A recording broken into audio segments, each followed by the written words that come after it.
দেশের শ্রেষ্ঠ সন্তান যারা আলেম সমাজকে স্বাধীনভাবে দেশে বাঁচতে দেওয়া হয় নাই। এমনকি আমাদের দেশের গণ্ডি পেরিয়ে গোটা বিশ্বের পরিমণ্ডলে যার সুখ্যাতি ছিল আন্তর্জাতিক খ্যাতিসম্পন্ন মুফাসসিরে কোরআন সহ আল্লামা দেলোয়ার হোসেন সাঈদী সহ যারা দ্বীনের রাহবার ছিলেন, ইসলামকে প্রতিষ্ঠার জন্য কাজ করেছেন, চিন্তা করেছেন, সময় দিয়েছেন, জীবনের অর্থ ব্যয় করেছেন, এই সমস্ত দ্বীনের মুজাহিদদেরকে মিথ্যা মামলা অপবাদ দিয়ে জেলখানায় কারারুদ্ধ করে ফাঁসির মঞ্চে চড়ে হত্যা করা হয়েছে। নাকি মনে হয় কষ্ট হচ্ছে? এখন সময় এসেছে আমাদের পরিবর্তন করার।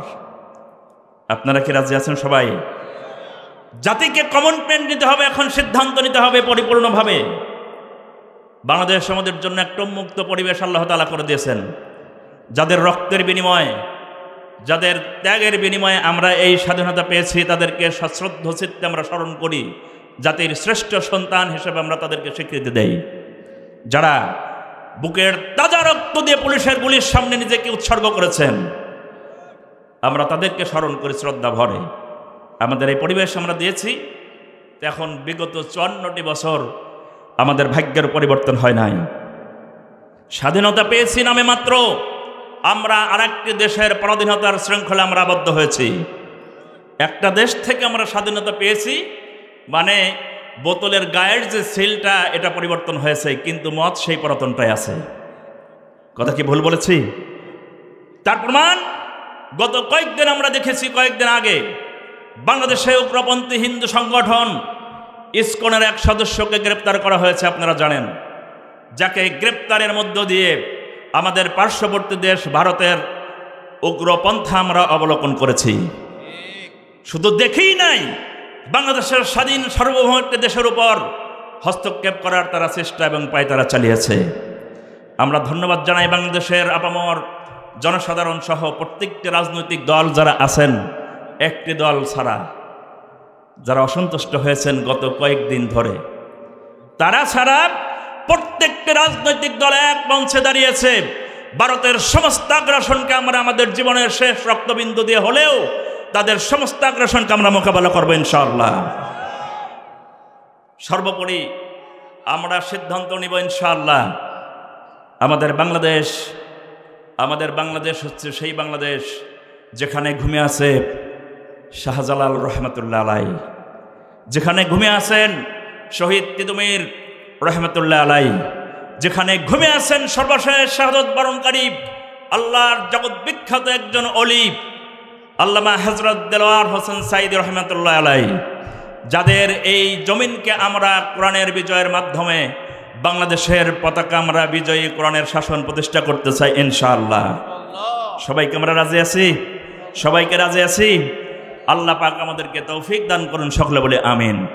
ইনশাআল্লাহ আমরা এখন ভূমিকা স্বরূপ যে একটি কথা বলে নিলাম, কোরআনের আলোচনার দিকে চলে যাব ইনশাআল্লাহ। এ কথা আমাদের সকলের জানা, আমরা হয়তো অনেকেই জেনেছি। ইতিপূর্বে আমরা দুঃখ প্রকাশ করেছিলাম 2021 সালে এই আয়োজন আমাদের হওয়ার কথা ছিল। আপনারা জানেন সবাই কোন পরিস্থিতির আলোকে এই প্রোগ্রাম আমরা করতে পারছিলাম না। আল্লাহ তাআলার কাছে শুকর আদায় করি যে আল্লাহ তাআলা আমাদেরকে মুক্ত ময়দানে আবার খোলা আকাশের নিচে কথা বলার সুযোগ করে দিয়েছেন। সে আল্লাহ পাকের দরবারে শুকর আদায় করে আরেকবার সকলে বলেন আলহামদুলিল্লাহ। শুকর আদায় করবো সবসময় কার জন্য? আল্লাহ পাকের কাছে। তো আমরা এই পরিস্থিতিতে গোটা বিশ্বের বর্তমান যে প্রেক্ষাপট আমরা সবাই অবগত আছি। বিশেষ করে আমাদের বাংলাদেশ, আমার ক্ষুদ্র জ্ঞানে স্বাধীনতার 54তম বছর আমরা গত কয়েকদিন আগে 54তম বিজয় দিবস আমরা উদযাপন করেছি। দিনটা ছিল কবে? 16 ডিসেম্বর। মনে আছে আপনাদের? গত কয়েকদিন আগে। আজকে 21 তারিখ, আর মাত্র বিগত 5 দিন আগে 54টি বছর স্বাধীনতা পরবর্তী 54টি বছর আমাদের দেশ আমরা অতিবাহিত করেছি। একটাবার ভেবে দেখেছেন 54টি বছর বিগত বিভিন্ন সরকার বিভিন্ন সময় আমরা শাসন করতে দেখেছি। স্বাধীনতার পর থেকে আমরা যা জাতিকে দিতে পেরেছি, এটা আপনারা কি সবাই একটু ভেবে দেখেছেন আমরা কি পেয়েছি? আমি একটু যা চিন্তা করেছি আমার ক্ষুদ্র জ্ঞান নিয়ে, আপনারা হয়তো কিছু কিছু ভালো কাজ আছে, এটা আমরা অস্বীকার করব না যে পাইনি, একেবারেই না। কিন্তু ভালোর চেয়ে মন্দের পরিমাণটা এত বেশি। বিগত 54টি বছরে আমরা যা পেয়েছি বাংলাদেশে অসংখ্য নারী পাচারকারী পাইছি কিনা কথা বলবেন। পেয়েছি অসংখ্য হাইজাকার, অসংখ্য অগ্নিসংযোগকারী। তারপরে পেয়েছি আমরা ধর্ষণকারী। এটা মনে হয় আসতে বলে ভালো ছিল নাকি? আমাদের কষ্ট লাগে। বাংলাদেশের সর্বোচ্চ বিদ্যাপীঠ ইউনিভার্সিটি জাহাঙ্গীরনগর বিশ্ববিদ্যালয়, যে বিশ্ববিদ্যালয়ে আমরা ধর্ষণের সেঞ্চুরির উদযাপন করতে আমরা দেখেছি। আপনারা কি মনে আছে আপনাদের? নাউজুবিল্লাহ, সকলে পড়ে নাউজুবিল্লাহ। বিগত 54 বছরে আমরা পেয়েছি অসংখ্য মদখোর। শুধু পাইনি, মদ যারা খায়, না তো খাই, মনে হয় যেন হকাররা যেরকম ঝালমুড়ি বিক্রি করে, এইরকম ঝালমুড়ি বিক্রেতার মতো মদের এবং ডেলারগুলো রাস্তায় পাওয়া যায়। আপনারা কি অসত্য মনে করলেন? চোখের সামনে ঘুরে বেড়ায়। পেয়েছে অসংখ্য সন্ত্রাস,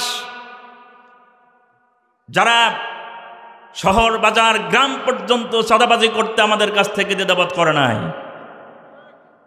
তারপরে পেয়েছি বিগত 16টি বছর আমাদের সবচেয়ে বড় কষ্ট দিয়েছে, যারা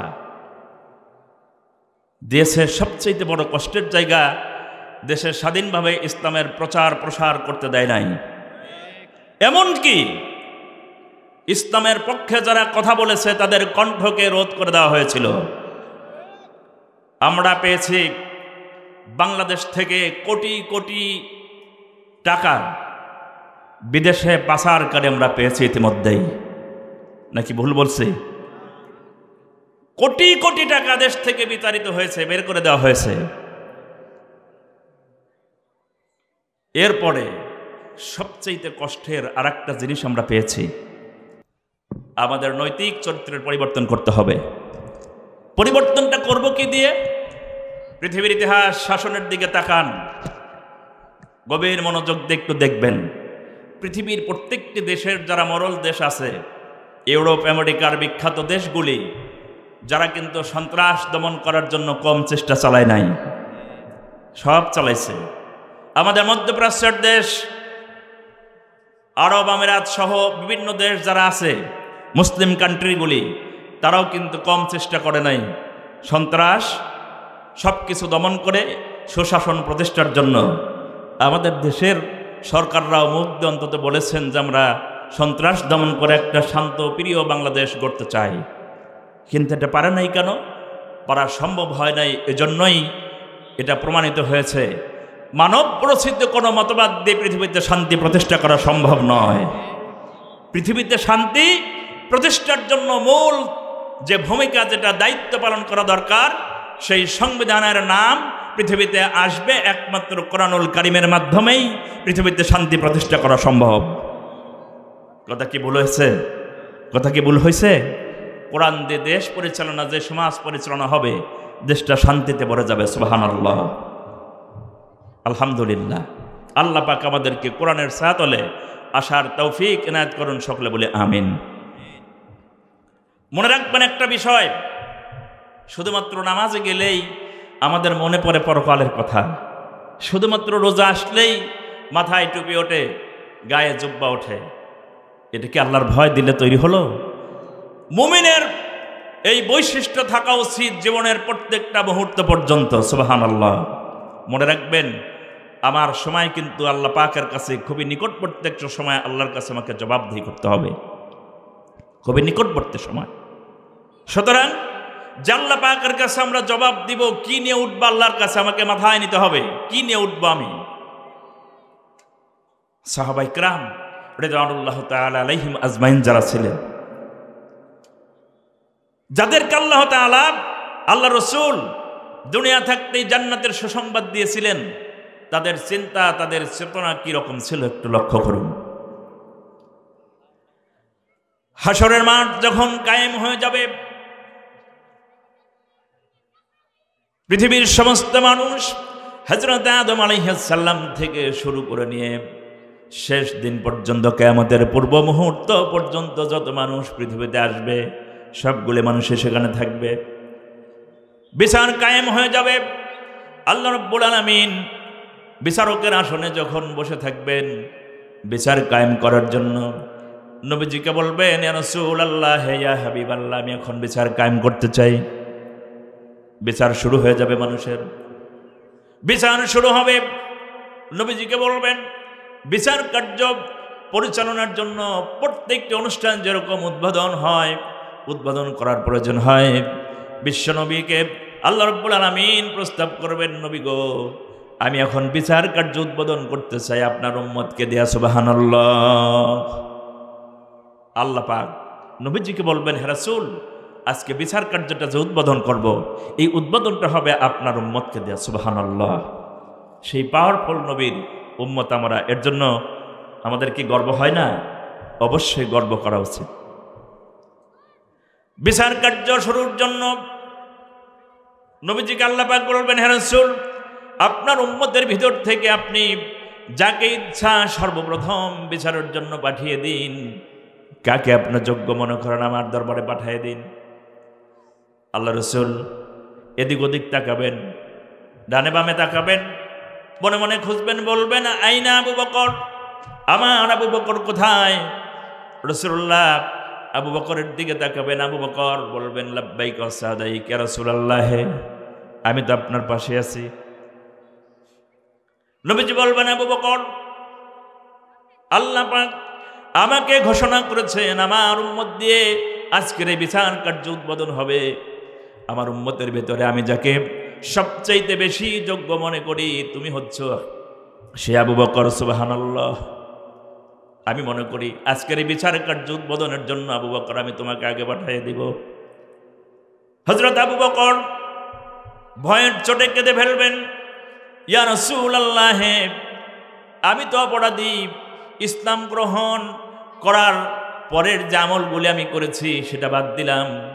ইসলাম গ্রহণের পূর্বের আমল যদি আল্লাহ পাক আমার কাছে কৈফিয়ত চান, আমি আবু বকর কি জবাব দিব? আমার তো কোনো হেস নাই। ভয়ের চোটে অস্থির হয়ে যাবেন।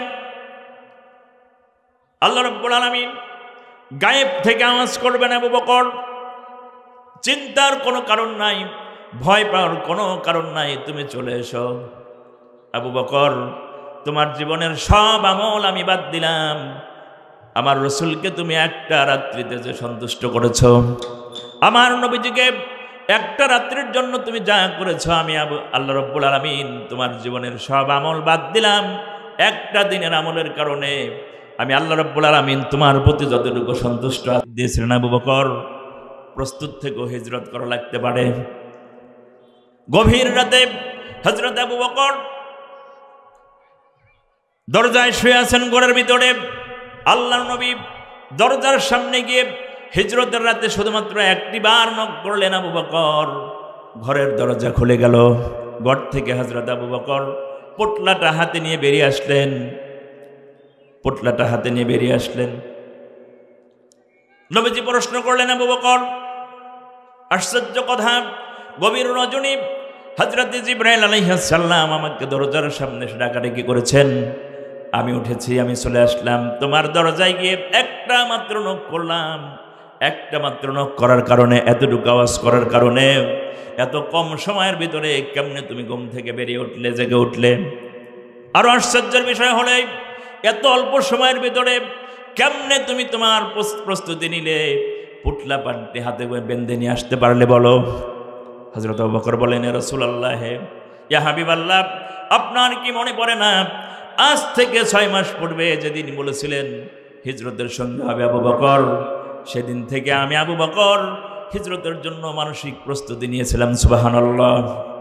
শুধু প্রস্তুতি নেই নাই, আমি মনে মনে ভাবলাম আল্লাহর নবী না জানি কোন দিন কত রাত্রে সে আমাকে ডাকবেন, আমি যদি ঘুমায় থাকি নবীজি আমার দরজার সামনে সে ডাকবেন, ডাকতে উঠতে দেরি হয়ে যাবে, আমার উঠতে যদি দেরি হয়ে যায় নবীজির সঙ্গে আমার বেয়াদবি হবে, এই চিন্তা করে আমি আবু বকর ওই দিন থেকে বিছানায় পিঠ না লাগাইয়া বরং ওই দরজার সঙ্গে পিঠ লাগায় দাঁড়ায় দাঁড়ায় ঘুমাই। সুবহানাল্লাহ।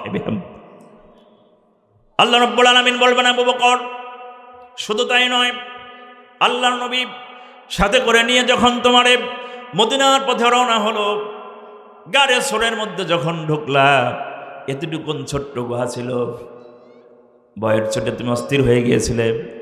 নবীজিকে সান্ত্বনা দেওয়ার জন্য, নবীজিকে পাহারা দেওয়ার জন্য গাড়ে সোরের ভিতরে যখন ঢুকলাম, গর্তের মধ্যে ঢোকার পরে আমার নবীজিকে ডেকে বললাম, ইয়া রাসূলুল্লাহ, ইয়া হাবিবাল্লাহ, পাহাড়ে গুহা, এত ছোট্ট গুহা যেখানে ঢুকেছি, এত ছোট গুহা যার গভীরতা তো কম, যেখানে বসে মাথা উঁচু করলে মাথা দেখা যায়, শুয়ে হাঁটু উঁচু করলে হাঁটু দেখা যায়, এত ছোট্ট গুহার ভিতরে আমরা তো ধরা পড়ে যাবো কাফেরদের সামনে। সুতরাং রাসূল আপনি ভিতরে ঢোকেন, আমি আপনাকে পাহারার ব্যবস্থা করে দেই।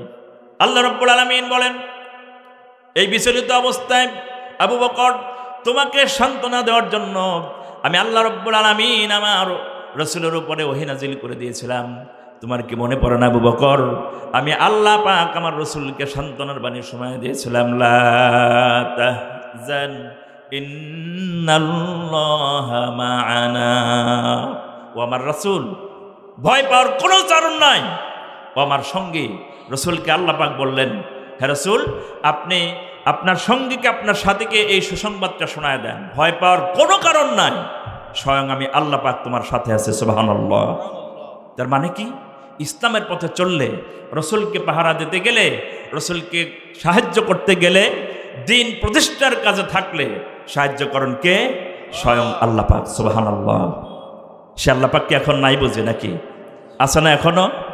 এখনো আছেন, এখনো সাহায্য করবেন। দিনের পথে যারা চলেন, দিনের কাজ যারা করবেন, তাদেরকে কিয়ামত পর্যন্ত সাহায্য করবেন কে? আল্লাহ পাক। সুবহানাল্লাহ। আল্লাহ পাকের ক্ষমতা কি কমে গেছে? কমে গেছে? কমে যাবে কখনো? আমরা বুঝতে ভুল করি, মাঝে মধ্যে আমাদের মস্তিষ্কের মধ্যে এই চিন্তা হয়, এত বিপদ, এত দুর্যোগ, আমাদের চতুর্দিকে তো অন্ধকার, কে আমাদেরকে বাঁচাবে, কে সাহায্য করবে? আমাদের পাশেই তো পুলিশ, প্রশাসন ইত্যাদি ইত্যাদি বিভিন্ন পাওয়ারফুল ব্যক্তি আমাদের কাছে, কি আমাদেরকে সাহায্য করবে? আল্লাহ পাক বলেন বান্দাদেরকে উদ্দেশ্য করে, আলাইসাল্লাহু বিকাফিন আবদাহ, আমি কি আমার বান্দার জন্য যথেষ্ট নই? আল্লাহ পাক প্রশ্ন করেন, আমি কি আমার বান্দার জন্য যথেষ্ট নই? আল্লাহ প্রশ্ন করতেছেন বান্দাদের জন্য, আমাদের জন্য কি আল্লাহ যথেষ্ট নয়? যথেষ্ট নয়? অবশ্যই আল্লাহ পাক আমাদের জন্য যথেষ্ট। সুবহানাল্লাহ। এই বিশ্বাসটুকু যদি দিলের মধ্যে থাকে, এই বিশ্বাস দিলের মধ্যে থাকলে গোটা পৃথিবী একদিকে যাবে, আমি আপনি ঈমান নিয়ে একা দাঁড়িয়ে থাকবো, আমার কিচ্ছু করতে পারবে না, কেউ কিচ্ছু করতে পারবে না। পারবে কি? পারবে কি? বড় জোর একটা গুলি করে আপনাকে শহীদ করে দিতে পারবে দুনিয়া থেকে। কিন্তু এই বিশ্বাসটা রাখেন, শহীদ যারা হয়েছে দিন প্রতিষ্ঠার জন্য, দিনের কাজ করার জন্য, শাহাদাতের মর্যাদা যারা পেয়েছেন, একটাবার কি চিন্তা করেছেন আপনার যে স্বাভাবিক মৃত্যুটা হয় আর যারা শহীদ হয়, এই দুই মৃত্যুর মর্যাদা কি একরকম? একরকম? গোটা বাংলাদেশ নয়, গোটা বিশ্বব্যাপী যারা বাংলাদেশকে স্বাধীন করার জন্য স্বৈরাচারের বিরুদ্ধে নিজের জীবনটাকে উৎসর্গ করেছে, গোটা বিশ্বব্যাপী ছড়িয়ে গেছে সেই আবু সাইদের নাম। সুবহানাল্লাহ। গোটা বিশ্বব্যাপী ছড়িয়ে গেছে সেই মুগ্ধের নাম। গোটা বিশ্বব্যাপী যারা শহীদ করে দিয়েছে আল্লামা সাঈদীকে, বাংলাদেশে গায়েবী জানাজা করতে দেয় নাই, এটা বাংলাদেশের পরিমণ্ডল ছেড়ে বিশ্বের বিভিন্ন দেশে গায়েবারা জানাজা হয়েছে। সুবহানাল্লাহ। এই মর্যাদা কে দিয়েছেন? কে দিয়েছেন? আপনিও যদি সেই কাজ করেন, সে পথে চলেন, আপনাকে সেই মর্যাদা বাড়িয়ে দিবেন কে? আল্লাহ পাক। সুবহানাল্লাহ। ক্ষমতা কার হাতে? আল্লাহ পাকের হাতে। সকল ক্ষমতার আমরা এখানে আরেকটা কথা না বললেই নয়, আমাদের কনস্টিটিউশন, সংবিধানে যেটা আছে, সকল ক্ষমতার উৎস হচ্ছে জনগণ। সকল ক্ষমতার উৎসকে জনগণ। এটা বাংলাদেশের সংবিধান। এটা বিশ্বাস করা একদম কুফরি একটি মতবাদ। নাউজুবিল্লাহ পড়ে সকল ক্ষমতার উৎস জনগণ, এটা যদি কেউ বিশ্বাস করেন এটার ঈমান, তাদের ঈমান থাকবে না। ক্ষমতার উৎসকে এটা অন্ততপক্ষে একটা মুসলমান মাত্রই এই বিশ্বাসটা রাখবেন, সকল ক্ষমতার একমাত্র উৎস হচ্ছেন মহান আল্লাহ তাআলা। বিশ্বাস কি হয়? বিশ্বাস হয়? আছে আপনাদের বিশ্বাস? এর প্রমাণ হচ্ছে বিগত 5 আগস্ট। আর কোথাও আমাদের যাওয়ার দরকার নেই। অনেক স্বৈরাচার পৃথিবী থেকে পালিয়ে গেছে, অনেক, যারা নিজেদেরকে শুধুমাত্র একজন শাসকই মনে করে নাই, নিজেদেরকে রব পর্যন্ত ঘোষণা করেছে, তাদের অস্তিত্ব পৃথিবী থেকে বিলীন হয়ে গেছে। গেছে না? গেছে না বিলীন হয়ে? নিজেকে রব বলে দাবি করেছিলেন কে? কে করেছিল? ফেরাউন করেছিল, নমরুদ। যারা নিজেদেরকে দাবি করেছে, ওইসব মানুষগুলি কি পৃথিবীতে আছে? আছে কেউ? আবার সদ্য বিদায় আমাদের যিনি ছিলেন, ওনার তো মেয়াদ ছিল 41 সাল পর্যন্ত, ছিল না? উনি 41 পর্যন্ত ষড়যন্ত্র করো, মনে রাখবা সকল ষড়যন্ত্রের মূল ষড়যন্ত্র করছে কে? হচ্ছেন আল্লাহ পাক সুবহানাল্লাহ। আমরা মুসলমান, আমরা বিশ্বাস করি সকল ক্ষমতার একচ্ছত্র মালিক হচ্ছেন কে? মহান আল্লাহ তাআলা। এই বিশ্বাস থেকে ইমানদার মাত্রই, মুসলমান মাত্রই এক বিন্দু পরিমাণ সরে আসার কোনো সুযোগ নাই। আল্লাহ রাব্বুল আলামিন বলেন, তাবারাকাল্লাযী বিয়াদিহিল মুলকু ওয়া হুয়া আলা কুল্লি শাইইন কাদির। বরকতময় সে আল্লাহ, সমস্ত বরকতের ক্ষমতার একচ্ছত্র মালিক যিনি, যার হাতের মুঠায় বিয়াদিহিল মুলক, সমস্ত রাজত্বের চাবিকাঠি কেবলমাত্র আমি আল্লাহ পাকের হাতে। সুবহানাল্লাহ। সব ক্ষমতার মালিক কার হাতে? চাবিকাঠি কার হাতে? তিনি শুধুমাত্র ইশারা করবেন, এক ইশারা করলে, আজকে যিনি প্রধান অতিথি এখানে আছেন, সভাপতি আছেন, আমরা আছি, মুহূর্তের মধ্যে এখান থেকে ধূলিসাৎ। এটা কি কষ্ট হবে? একটু কষ্ট হবে মনে হয় যদি একটু উপর দিকে যাওয়া যায়। যেমন পৃথিবীকে যারা শাসন করতে চায়, আমেরিকা, রাশিয়া, বিভিন্ন ক্ষমতাশালী দেশ যারা, তাদের জন্য মনে হয় একটু কষ্ট হবে নাকি? তাদের চেয়ে অনেক ক্ষমতাবান শক্তিশালী বাদশা যারা ছিল পৃথিবীতে, যারা বললাম তো একটু আগেই নিজেকে দাবি করেছে আনা রব্বুকুমুল আলা, আমি তোমাদের রব। নাউজুবিল্লাহ। তাদের অস্তিত্ব পৃথিবী থেকে আল্লাহ তাআলা এমনভাবে ধূলিসাৎ করে দিয়েছেন, মিটাইয়ে দিয়েছেন, যা কিয়ামত পর্যন্ত মানুষেরা স্মরণ করতে বাধ্য। সুবহানাল্লাহ। আল্লাহ পাকের সামনে যারা চ্যালেঞ্জ করতে চায়, যেই হোক, যত বড় ক্ষমতাশালী ব্যক্তি হোক, দেশ হোক, আল্লাহর সামনে যদি কেউ চ্যালেঞ্জ করতে চান, মনে রাখবেন আপনাকেও সেই ফেরাউনের মতো হয় নীল দরিয়ায় ডুবতে হবে, নইলে নমরুদের মতো জোতার বাড়ি খেয়ে পৃথিবী থেকে বিদায় নিতে হবে। আশ্চর্যের বিষয়, গত কয়েকদিন আগে, 5 তারিখের কয়েকদিন আগেও টক শোতে যেই বিচারপতি মানিক চৌধুরী ছিলেন, আমাদের বাংলাদেশের একজন উপস্থাপিকা দীপ্তি চৌধুরী সম্ভবত নাম ছিল, দীপ্তি চৌধুরী, তার উপরে একটা টক শোতে যে আচরণটা করেছিল, গোটা জাতি তা দেখেছে। যার অধ্যত্ত আচরণ, অহংকারী আচরণ গোটা জাতির সামনে প্রকাশ পেয়েছে, যা আল্লাহ পাক বরদাস্ত করতে পারেন নাই। কয়েকদিনের ব্যবধানে এই অহংকারী মানুষটাকে আল্লাহ তাআলা কলার পাতার বিছানা বিছায় দিয়েছিলেন। কথা ঠিক কিনা? দিয়েছেন না বিছায়ে? সুতরাং আপনি এখনো যারা মনের ভেতরে, মস্তিষ্কের ভেতরে সেই চিন্তা লালন করেন যে আমরা একদিন ক্ষমতা পেয়ে সেই সিংহাসনে বসে স্বৈরাচারের মতো আচরণ আমরা কেউ করতে চাই, শুধু স্বৈরাচার নয়, ইসলামের বিপক্ষে যদি কোনো অবস্থান কেউ নিতে চায়, আল্লাহ তাআলা এইরকম শাস্তি দিয়ে তাদেরকে দুনিয়া থেকে খতম করবেন ইনশাআল্লাহ। সুতরাং আমাদেরকে আসতে হবে কোরআনের ছায়াতলে ছাড়া অন্য কোনো পথ নাই। ক্ষমতার মালিককে আল্লাহ পাক। আল্লাহ রাব্বুল আলামিন বলেন, কুলিল্লাহুম্মা মালিকাল মুলকি তুতিল মুলকা মান তাশা ওয়া তানজিউল মুলকা মিম্মান তাশা। আল্লাহ রাব্বুল আলামিন বলেন, সমস্ত রাজ্যের মালিক সমস্ত সাম্রাজ্যের মালিক আমি আল্লাহ রাব্বুল আলামিন। যাকে ইচ্ছা আমি তাকে রাজত্ব দেই, আবার যাকে ইচ্ছা আমি তার কাছ থেকে রাজত্বকে ছিনাই নেই। যাকে ইচ্ছা আমি সম্মান দান করি, যাকে ইচ্ছা অপমানিত করি, যাকে ইচ্ছা আমি বিনা হিসাবে পর্যাপ্ত রিজিকের ব্যবস্থা আমি আল্লাহ পাক করে দেই। সুবহানাল্লাহ। ক্ষমতার মালিক কে? আল্লাহ। এই বিশ্বাসগুলো কি হয় না? আল্লাহ পাক বলেন এই সব ক্ষমতার মালিক একমাত্র আমি। সুবহানাল্লাহ। এই বিশ্বাসটা যদি বুকে ধারণ করতে পারেন, বুকে যদি ধারণ করতে পারেন, সমস্ত অভাব, সমস্ত ক্ষমতার সবকিছুকে অক্ষম করে দেওয়ার মালিক একমাত্র আল্লাহ। সুবহানাল্লাহ। ঈমান রাখতে হবে। হযরত আবু সাঈদ খুদরি রাদিয়াল্লাহু তাআলা আনহু রাসূলের একজন বিশিষ্ট সাহাবী ছিলেন।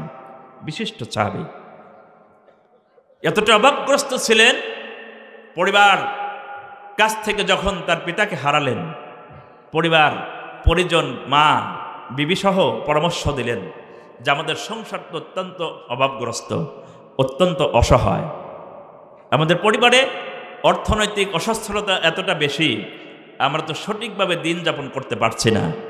খুব ভালো করে শোনেন। পরামর্শ দিলেন যে আপনি দয়া করে একটু বিশ্বনবী রহমাতুল্লিল আলামিনের কাছে যান। তিনি যদি দোয়া করেন তাহলে তার দোয়ায় রহমাতুল্লিল আলামিন দোয়া করবেন, আমাদের সকল প্রকার অসচ্ছলতা দূর হয়ে যাবে। সুবহানাল্লাহ। হযরত আবু সাঈদ খুদরি রাদিয়াল্লাহু তাআলা আনহু মায়ের পরামর্শ মোতাবেক বিশ্বনবীর দরবারে রওনা দিলেন। রওনা দেওয়ার পর যখন নবীজির দরবারে পৌঁছে গেলেন, উপস্থিত হয়ে দেখলেন রহমাতুল্লিল আলামিন জনাবে মুহাম্মদ রাসূলুল্লাহ সাল্লাল্লাহু আলাইহি ওয়াসাল্লাম সাহাবায়ে কিরামকে নিয়ে বসে ওয়াজ করতেছেন, নবীজি বক্তব্য দিতেছেন। হযরত আবু সাঈদ বলেন আমি গিয়ে নবীজির এই কথাটাই শুনতে পেলাম। নবীজি সাহাবীদেরকে বলতেছেন যে ব্যক্তি আমার কাছে কিছু চায়, আল্লাহর কাছে কিছু চায়, আল্লাহ পাক পছন্দ করেন যেন চাওয়ার চাইতে যে ব্যক্তি না চায় তাকে আল্লাহ পাক বেশি পরিমাণ দিয়ে দেন। সুবহানাল্লাহ। যে ব্যক্তি চায়, যে না চায়, চায়ের চেয়ে যে ব্যক্তি না চায় আল্লাহ পাক তার চাইতে তাকে বেশি সম্পদের মালিক বানায় দেন। সুবহানাল্লাহ। কে বক্তব্য দিচ্ছেন? রহমাতুল্লিল আলামিন সাহাবায়ে কিরামকে। শুধু তাই নয়, যে ব্যক্তি নিজেকে সচ্ছলতা মনে করে, সচ্ছল মনে করে, যে অবস্থায় থাকুক সে যদি নিজেকে সচ্ছল মনে করে, সমস্ত প্রকার অভাব থেকে এই সচ্ছলতা ফেরায় দেন কে? আল্লাহ তাআলা। রাসূলুল্লাহ এই বক্তব্যটা দিতেছেন। হযরত আবু সাঈদ খুদরি বলেন আমি বক্তব্য শোনার পরে নবীজির কাছে উপস্থিত হয়ে কোনো কিছু না বলে আমি ফিরে আসলাম বাড়িতে। বাড়িতে এসে বলেন আমি মায়ের কাছে ডেকে বলেন ওগো মা, আমি রাসূলের কাছে গিয়েছিলাম মনে মনে আশা নিয়ে, আমি গিয়ে আল্লাহর নবীর কাছে কিছু চাইব, নবীজিকে বলবো আমার জন্য পরিবারের জন্য দোয়া করতে, কিন্তু আমি গিয়ে এই বক্তব্য রাসূলের মুখ থেকে শুনে আসলাম আল্লাহর নবী সাহাবায়ে কিরামকে সঙ্গে নিয়ে দোয়া করতেছেন, বলতেছেন আল্লাহ পাক পছন্দ করেন ওই ব্যক্তিকে যে ব্যক্তি নাকি আমার কাছে কিছুই চায় না, শত অভাব থাকার পরেও আমার শুধুমাত্র ইবাদত বন্দেগী করে, আর কোনো কিছু আমার কাছে চায় না। আল্লাহ পাকের পছন্দ হলেই আমার কাছে যে চাইলো, আর যদি বিনয়ী বান্দা আমার কাছে কিছুই না চায়, চাওয়ার বান্দার চাইতে আমি আল্লাহ পাক তাকে বেশি পরিমাণ সম্পদের মালিক বানায় দেই। সুবহানাল্লাহ। ক্ষমতা আমার। মা সন্তুষ্ট হয়ে গেল, বাবা কোনো কিছু চাওয়ার প্রয়োজন নাই, আল্লাহ পাকের কাছে সবর ইখতিয়ার করো। রাসূলুল্লাহ যা বলেছেন, নবীজি যা বলেছেন আমরা তার উপর ঈমান এনেছি। আল্লাহর নবী রহমাতুল্লিল আলামিন জীবনে একটা মিথ্যা কথা বলতে পারেন না। সুবহানাল্লাহ। সুতরাং ধৈর্য ধরো, অপেক্ষা করো। যদি অপেক্ষা করতে পারো অবশ্যই আল্লাহ পাক রব্বুল আলামিন আমাদের জন্য সকল প্রকার অভাব থেকে আল্লাহ পাক মুক্ত করে দেবেন। সুবহানাল্লাহ। হযরত আবু সাঈদ খুদরি বলেন আমি অপেক্ষা করতে লাগলাম। নবীজির দরবার থেকে যখন বাড়িতে ফিরে আসলাম এতটুকু বিশ্বাস নিয়ে চলতে লাগলাম। দিনের পর দিন আমার সকল প্রকার অভাব থেকে আল্লাহ পাক অনেক সম্পদের মালিক আমাকে বানিয়ে দিলেন। সুবহানাল্লাহ। সুতরাং বিশ্বাস যদি কলিজার ভিতরে থাকে, ঈমান যদি থাকে, আল্লাহ পাককে সেই বিশ্বাসটা নিয়ে যদি আমি আপনি চলতে পারি পৃথিবীতে, সকল প্রকার অভাব থেকে মিটাই দেবেন কে? আল্লাহ পাক। তিনি হচ্ছেন অসীম ক্ষমতার অধিকারী, অসীম ক্ষমতার অধিকারী। সুতরাং আমরা যারা নিজেকে অভাবী মনে করি, নিজেকে বিপদগ্রস্ত মনে করি, এই বিপদগ্রস্ত মানুষের চাইতে আপনার পাশে তাকায় দেখেন, আপনি যে বিপদগ্রস্ত তার চাইতে অনেক বিপদগ্রস্ত মানুষ আপনার পাশে আছে না? আছে না? দেখেন, একটু পাশে তাকায় দেখেন। সুতরাং আমাদের কাজ হচ্ছে নিজেদেরকে সব সময় আল্লাহ পাকের মুখে, আল্লাহ পাকের অভিমুখী হওয়া এবং আল্লাহ পাকের কাছে নিজেদেরকে তুলে ধরা। সুবহানাল্লাহ। আল্লাহ পাকের কাছে এই বিশ্বাসটুকু আমাদেরকে রাখা যে তিনি যা ইচ্ছা তাই করতে পারেন। সুবহানাল্লাহ। মা বোনদের জন্য আমাদের বসার ব্যবস্থা আছে এই পাশে, শুকুর সর্দারের বাড়ি, ওইখানে প্যান্ডেল করা আছে, আপনারা ওইখানে চলে যান। শুকুর মঞ্চের উত্তর পাশে শুকুর সর্দারের বাড়ি, ওইখানে জায়গা করা হয়েছে, আপনারা ওখানে চলে যান। আপনারা মা বোনদেরকে বিনীতভাবে অনুরোধ করছে, আপনারা মেহরবানি করে নিজ নিজ জায়গা নিয়ে একটু যতটুকু চেপে বসা যায় একটু চেষ্টা করবেন, অন্যকে বসার সুযোগ করে দিবেন। আর ইমানদার ভাইরা যারা এখনো বাইরে ঘোরাফেরা করছেন, মেহরবানি করে মঞ্চের ভিতরে চলে আসুন। যে কথা বলতেছিলাম, আল্লাহ পাক হচ্ছেন অসীম ক্ষমতার অধিকারী। ক্ষমতার অধিকারীকে মনটা দেন। সুতরাং সে বিশ্বাস আমাদেরকে রাখতে হবে, ইমানটা আমাদের কাছে রাখতে হবে। আল্লাহ পাক আমাদেরকে সাহায্য করবেন। যে কথা বলতেছিলাম একটু আগেই, সংক্ষিপ্ত পরিসরে সে কথা বলেই ইনশাল্লাহ বিদায় নেব। বিচারের কাজ উদ্বোধন হয়ে যাবে। প্রথম ব্যক্তি হবে হযরত আবু বকর। আল্লাহ পাক সান্ত্বনার বাণী শোনায় দিলেন, আবু বকর, ভয়ের কোনো কারণ নাই, চিন্তার কোনো কারণ নাই। সুতরাং তুমি শুধু আসবে আর যাবে, কাজটুকু এতটুকুন। উদ্বোধনকারীর কোনো ভয়ের কারণ নাই, আমি আল্লাহ পাক তোমার উপরে সন্তুষ্ট আছি। নবীজিকে বলবেন, ইয়া রাসূলুল্লাহ, দুই নম্বর ব্যক্তিকে আপনি পাঠিয়ে দেন। দুই নম্বর ব্যক্তিটা হবেন হযরত উমর রাদিয়াল্লাহু তাআলা আনহু। নবীজি নাম ঘোষণা করবেন, আল্লাহ রাব্বুল আলামিন, আমি যোগ্য মনে করি আমার পরে হযরত আবু বকরের পরে দ্বিতীয় আরেকজন ব্যক্তি হচ্ছেন আমার উম্মতের ভিতরে, আমি যাকে যোগ্য মনে করি সে হচ্ছেন হযরত উমর রাদিয়াল্লাহু তাআলা আনহু।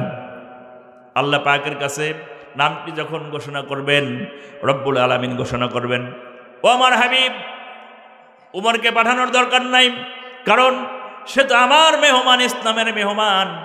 আপনি যখন আল্লাহ পাকের কাছে আমার কাছে প্রার্থনা করেছিলেন, রব্বুল আলামিন আবু বকর এবং উমর দুজনের, নাকি উমর এবং আবু জাহেল দুজনের ভিতরে যাকে ইচ্ছে ইসলামে পাঠিয়ে দাও, ইসলামকে বিজয়ী করার জন্য, প্রকাশ্য দাওয়াতের জন্য।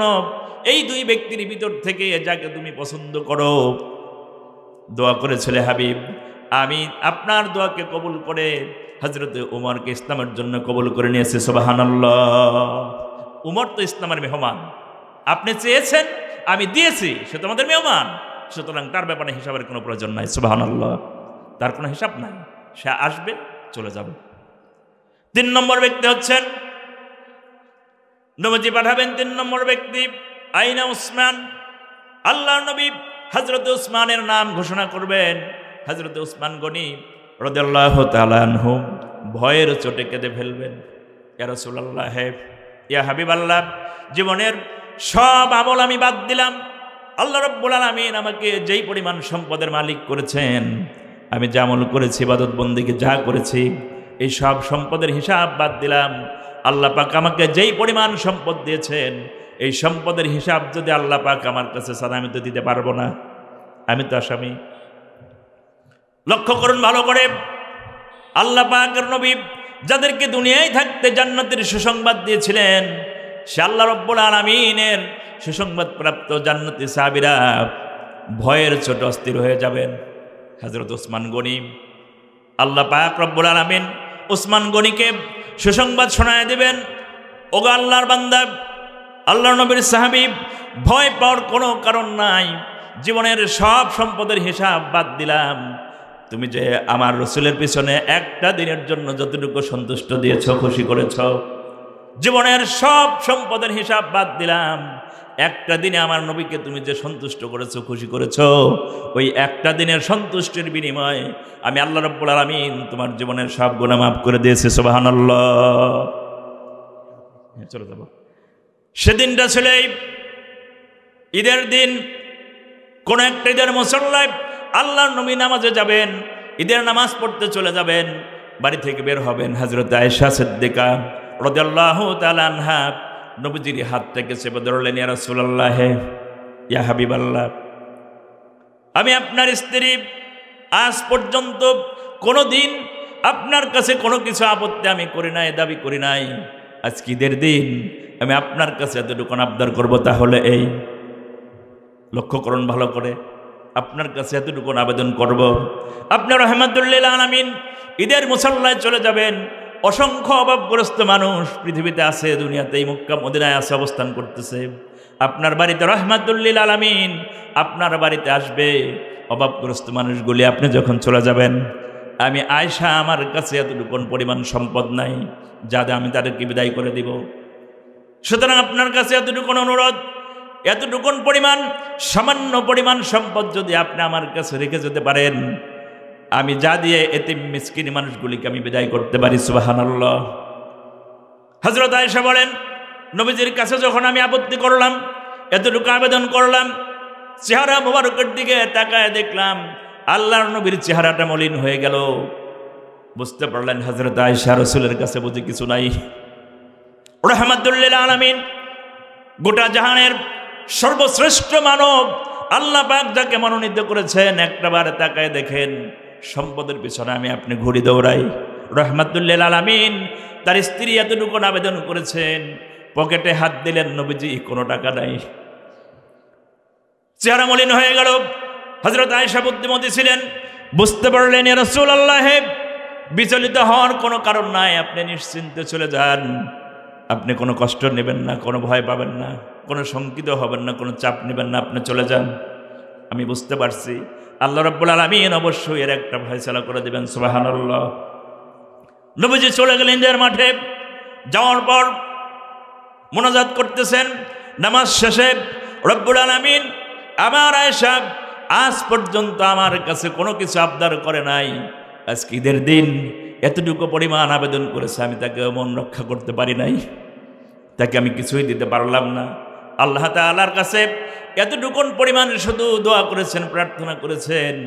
মোনাজাত শেষ করে নবীজি যখন বাড়ি ফিরলেন, বাড়িতে ফিরে দেখেন বাড়ির ভিতরে অসংখ্য মানুষ আসে আর যায়, অভাবগ্রস্ত মানুষগুলি, অসংখ্য মানুষগুলি সাহায্য নিয়ে বাড়ি থেকে, নবীজির বাড়ি থেকে ফিরে আসতেছেন। নবীজি আশ্চর্য হয়ে গেলেন, আরে বাড়ি থেকে যারাই আসছে একের পর এক প্রত্যেকটি মানুষের হাতে কম বেশি যাই হোক হযরত আয়েশা তাদের জন্য সহযোগিতার হাত বাড়িয়ে দিয়েছেন। নবীজি চিন্তা করলেন, এই সম্পদগুলি কে দিল?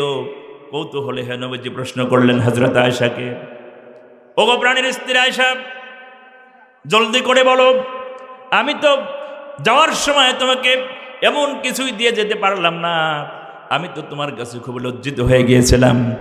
এখন বলো, তোমার কাছে অর্থগুলি কে পৌঁছায় দিয়েছে, কিভাবে তুমি পেলে বলো। হযরত আয়েশা বলেন, ইয়া রাসূলুল্লাহ, আপনার কাছে সেই জবাব দেওয়ার আগে এতটুকুন বলবো, ঈদের মাঠে গিয়ে আপনি কি আল্লাহ পাকের কাছে কোনো প্রার্থনা করেছেন নাকি? বলুন, কি দোয়া করেছেন, কাকে বলেছেন? নবীজি বলেন, আয়েশা রে, আমি শুধু আল্লাহ পাকের কাছে এতটুকুন বলেছি, রব্বুল আলামিন আমার আয়েশা আজ পর্যন্ত কোনো কিছু আবদার করে নাই, কোনোদিন কোনো অর্থ চায় নাই, আজকে আবদার করেছে, আমি তাকে কিছুই দিতে পারলাম না। সুতরাং আল্লাহ পাক, তুমি আয়েশার সে আবদারটুকু মঞ্জুর করার জন্য তুমি সাহায্যের হাত বাড়িয়ে দাও। সুবহানাল্লাহ। এতটুকুন দোয়া করেছি। হযরত আয়েশা বলেন, আপনি রাহমাতুল নবী, রাহমাতুল লিল আলামিন, আপনি দোয়া করেছেন, আল্লাহ পাক সেই দোয়াকে মঞ্জুর করেছেন। ঈদের মাঠ থেকে হযরতে উসমান গনির মতো সাহাবীকে আল্লাহ পাক আমার বাড়িতে পাঠিয়ে দিয়েছেন। সুবহানাল্লাহ। এই হচ্ছে দানবীর। সুতরাং আমাদের অর্থ আছে, আমাদেরকে মনে রাখতে হবে, মাথায় রাখতে হবে, আমাদের সম্পদ, আমাদের ইজ্জত, আমাদের ক্ষমতা সবকিছুর মূল উৎস কার কাছে? আল্লাহ পাকের কাছে।